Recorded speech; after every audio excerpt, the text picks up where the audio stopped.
بسم اللہ الرحمن الرحیم۔ السلام علیکم ورحمۃ اللہ وبرکاتہ۔ معزز ناظرین، آپ سب سے گزارش ہے کہ دنیا کی فکر چھوڑو، آخرت کی فکر کرو، حقوق اللہ اور حقوق العباد کی پابندی کرو۔ ہماری ویڈیو قرآن مجید کی تفسیر اور احادیث پر مشتمل ہوتی ہے۔ خدارہ اس کو صدقہ جاریہ سمجھ کر دیکھا کریں اور کچھ حاصل کیا کریں۔ فضول چیزیں دیکھنے کی بجائے قرآن کو عام پڑھیں، سنیں، سمجھیں اور عمل کریں۔ ابو ذر رضی اللہ عنہ سے روایت ہے کہ رسول اللہ صلی اللہ علیہ وآلہ وسلم نے فرمایا، تم سرخ سے بہتر ہو نہ سیاہ سے،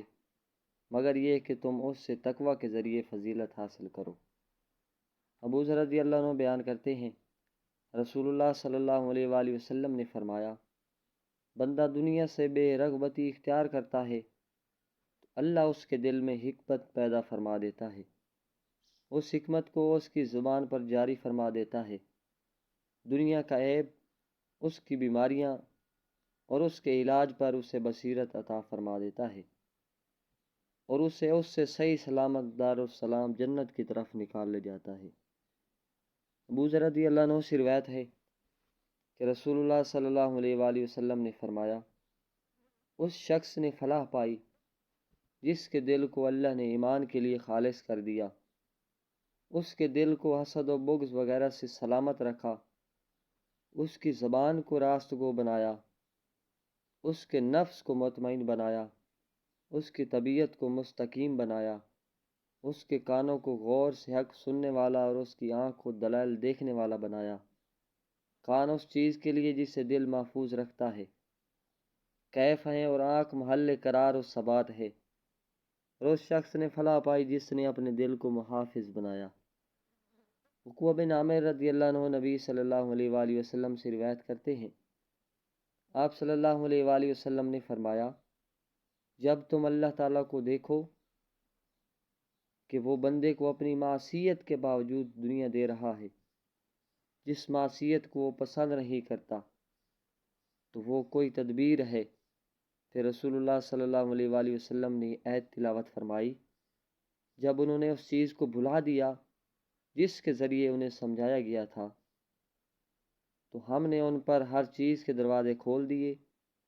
حتیٰ کہ جب وہ عطا کردہ چیزوں پر خوش ہو گئے تو ہم نے انہیں اچانک پکڑ لیا، تب وہ متحیر و نا امید ہو گئے۔ ابو امامہ رضی اللہ عنہ بیان کرتے ہیں کہ اہل صفہ میں سے ایک آدمی فوت ہو گیا، تو اس نے 1 دینار چھوڑا، تو رسول اللہ صلی اللہ علیہ وآلہ وسلم نے فرمایا، یہ دینار ایک داغ دینے کے باعث۔ راوی بیان کرتے ہیں، پھر دوسرا آدمی فوت ہوا تو اس نے 2 دینار چھوڑے، رسول اللہ صلی اللہ علیہ وآلہ وسلم نے فرمایا، یہ 2 دینار 2 داغ دینے کا باعث ہیں۔ معاویہ رضی اللہ عنہ سے روایت ہے کہ وہ اپنے ماموں ابو ہاشم بن عتبہ کی عیادت کے لیے گئے تو ابو ہاشم رونے لگے۔ انہوں نے پوچھا، ماموں جان، کون سی چیز آپ کو رلا رہی ہے؟ کیا کوئی تکلیف تمہیں اس اضطراب میں ڈال رہی ہے یا دنیا کی حرص؟ انہوں نے کہا، ہرگز نہیں، بلکہ رسول اللہ صلی اللہ علیہ وآلہ وسلم نے ہمیں وصیت فرمائی تھی، لیکن میں نے اس پر عمل نہ کیا۔ انہوں نے فرمایا، وصیت کیا تھی؟ انہوں نے کہا کہ میں نے رسول اللہ صلی اللہ علیہ وآلہ وسلم کو فرماتے ہوئے سنا، تمہارے لیے اتنا مال جمع کرنا ہی کافی ہے کہ ایک خادم ہو اور اللہ کی راہ میں جہاد کرنے کے لیے ایک سواری ہو، اور میں خیال کرتا ہوں کہ میں مال جمع کر چکا ہوں۔ عبید اللہ بن معصر رضی اللہ عنہ بیان کرتے ہیں کہ رسول اللہ صلی اللہ علیہ وآلہ وسلم نے فرمایا، تم میں سے جو شخص اس حال میں صبح کرے کہ اسے اپنے اہل و عیال کے متعلق کوئی خطرہ نہ ہو اور وہ تندرست ہو اور اس کے پاس 1 دن کا کھانا موجود ہو، تو گویا اس کے لیے تمام اطراف سے دنیا جمع کر دی گئی ہے۔ اور فرمایا، مقدام بن معدی کرب بیان کرتے ہیں کہ میں نے رسول اللہ صلی اللہ علیہ وآلہ وسلم کو فرماتے ہوئے سنا، کسی آدمی نے ایسا کوئی برتن نہیں بھرا جو اس کے پیٹ سے زیادہ برا ہو، انسان کے لیے چند لقمے ہی کافی ہیں جو اس کی کمر سیدھی رکھ سکیں۔ اگر زیادہ کھانا ضروری ہو تو پیٹ کا تہائی حصہ کھانے کے لیے، تہائی پانی کے لیے اور تہائی سانس کے لیے ہو۔ ابن عمر رضی اللہ عنہ سے روایت ہے رسول اللہ صلی اللہ علیہ وآلہ وسلم نے فرمایا، رسول اللہ صلی اللہ علیہ وسلم نے ایک آدمی کو ڈکار لیتے ہوئے سنا تو فرمایا اپنا ڈکار کام کر،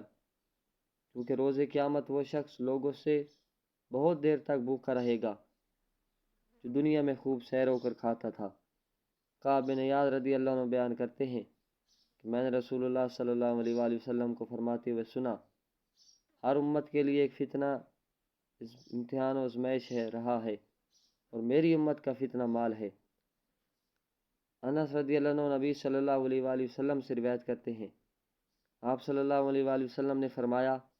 کہ انسان کو روز قیامت بکری کے بچے کی طرح ذلت کے ساتھ پیش کیا جائے گا، اور اسے اللہ کے حضور کھڑا کیا جائے گا تو وہ اس سے فرمائے گا، میں نے تجھے حیات و حواس، صحت و عافیت عطا کی، میں نے تجھے خادم ملازم عطا کیے، انبیاء و کتب نازل فرما کر تجھ پر انعام فرمایا، تو نے کیا کیا؟ وہ عرض کرے گا، رب جی میں نے اس مال کو جمع کیا اور اس کو بڑھایا اور جتنا تھا اس سے زیادہ چھوڑا، تو مجھے واپس بھیج، میں وہ سارا تیری خدمت میں لاتا ہوں۔ اسے کہا جائے گا تم نے جو آگے بھیجا تھا وہ مجھے دکھاؤ، تو وہ پھر وہی کہے گا، میں نے اسے جمع کیا، اسے بڑھایا، وہ جتنا تھا اس سے زیادہ اسے چھوڑا، لہذا تم مجھے واپس بھیج، میں سارا تیری خدمت میں لا کر حاضر کرتا ہوں۔ چنانچہ وہ ایسا بدقسمت انسان ہوگا جس نے کوئی نیکی آگے نہیں بھیجی ہوگی، اسے جہنم کی طرف بھیج دیا جائے گا۔ ترمذی اور انہوں نے اسے ضعیف قرار دیا ہے۔ حضرت ابو ہریرہ رضی اللہ عنہ بیان کرتے ہیں، رسول اللہ صلی اللہ علیہ وآلہ وسلم نے فرمایا، روز قیامت بندے سے نعمتوں کے بارے میں سب سے پہلے یوں سوال کیا جائے گا کہ ہم نے تیرے جسم کو تندرست نہیں بنایا؟ کہ ہم نے تجھے ٹھنڈے پانی سے سراب نہیں کیا تھا؟ ابن مسعود رضی اللہ عنہ سے روایت ہے، آپ صلی اللہ علیہ وآلہ وسلم نے فرمایا، روز قیامت انسان کے قدم اللہ کے دربار میں برابر جمے رہیں گے، حتیٰ کہ اس سے 5 چیزوں کے متعلق نہ پوچھ لیا جائے۔ اس کی عمر کے متعلق، اس نے اسے کن کاموں میں ختم کیا، اس کی جوانی کے متعلق کہ اس نے اسے کہاں ضائع کیا، اس کے مال کے متعلق کہ اس نے اسے کہاں سے حاصل کیا، اسے کن مسارے میں خرچ کیا، اور اپنے علم کے مطابق کتنا عمل کیا۔ اگر یہ ہماری خوبصورت ویڈیو اچھی لگی تو ہمارے چینل کو سبسکرائب فرما لیں۔ والسلام۔